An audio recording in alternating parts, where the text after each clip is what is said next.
Going to capture the queen, stick her in here with a mug full of bees, simply by shaking new bees in here, sticking them there, trapping them there, and I'll take them to work tomorrow, which is a few miles away. Then I'm going to add a super above, and in between the super and this brood box will be paper. Pour the swarm in and put a lid with a coverboard with just an entrance here so the stragglers can get in, and then they shall eat their way through the paper and combine, and the swarm queen will take over the colony and become the new queen. And just in case, we'll have the queen in here a few miles away, ready to bring back if it all fails.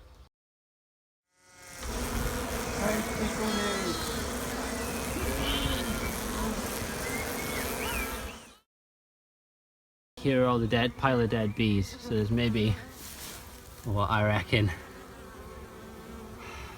200 to 300 bees there. It's not great at all. Here's a pile. I don't know if they've managed to find a way in and out there. Who knows? So let me intervene here. You know, yesterday was the day before, or it was a few days ago. I caught a swarm and I dumped them on top of a hive.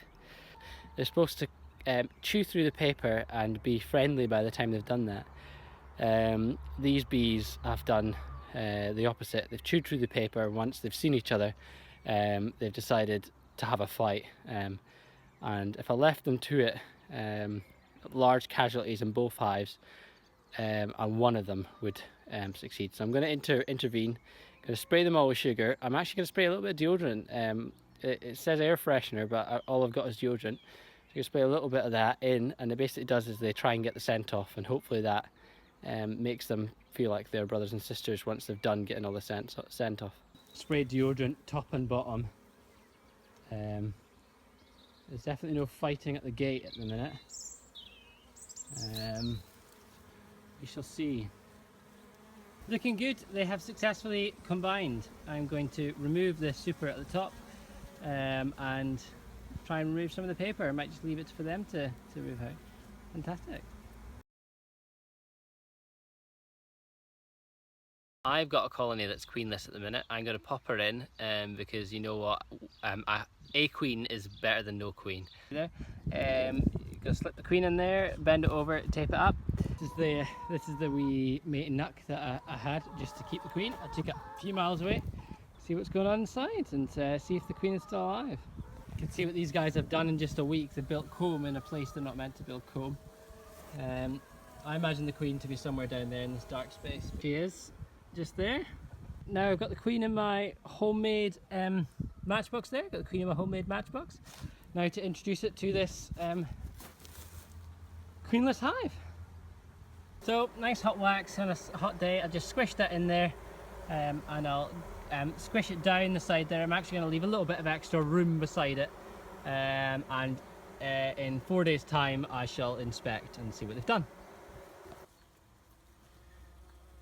This is the hive. You can see the queen going about her business there. This is the hive that how it was queenless. And if let me see if I can get her to lay an egg. That'd be fantastic. I've never actually recorded an egg being laid yet. Well, you can see her amongst all of this. Come on, lay an egg for us. Tappy, tappy, tappy. So I've got a little helper with me today. We're just going to deal with the bees, aren't we? We caught a swarm yesterday and brought them all the way down for Edinburgh, and we're about to put them in a hive. Fun times. Let's do it. So rather unorthodox method today. They would not go in the bottom hole no matter what I did. So I actually just opened up the top hole and they seem to be going in now, pouring in good numbers. It's deceiving the amount of bees here. It looks like a lot, but there actually isn't very much at all. Even when I poured the box in, normally there'd be huge amounts. Most of the bees that are here are actually the ones that are in the air flying right now. So hopefully they'll go inside that box. So yeah, job done. Hey Phoebe, job done. You a bit nervous? You wondering how to eat raspberries when you've got a bee suit on? How do you eat raspberries? Maybe that's a question for other beekeepers. How do you eat raspberries when you've got a bee suit on? How do you think? Show me. Unzip your zip. There you go. You can shove your raspberries up there. You're a cutie, Phoebe. There's a bee following me around there, taking offence to me being here. But anyways, that's me done.